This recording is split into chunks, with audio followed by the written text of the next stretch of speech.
Naibu Rais Mheshimiwa Rigathi Gachagua, watu wa hapa Nyandarua, Bwana Yesu asifiwe. Mimi naitwa Didmas Wekesa Baraza. Mimi ni mbunge wa huko Bungoma, mahali inaitwa Kimilili. Nimekuja hapa kwa sababu huyu Giji anapenda kusaidia sisi viongozi vijana. Na vile nimesikia huyu Methu ndio senator wa hapa, mimi nilikuwa nimefikiri hii ni miaka yake ya 10. Kumbe ni miaka yake ya kwanza ya 5. Huyu Methu ni kijana ambaye ako na akili nyingi sana.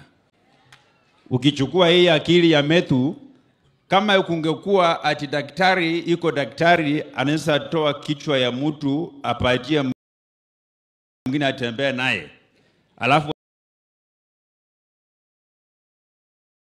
watoe hii kichwa ya Methu wapatie Kioni atembee naye, angekuwa mwenda wazimu sababu ya akili nyingi ya Methu, yeye hawezi akabeba kwa kichwa yake.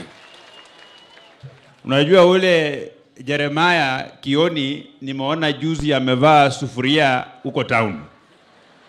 Nikakumbuka mwaka wa 2013 alikuwa ndio running mate ya Musalia Mudavadi.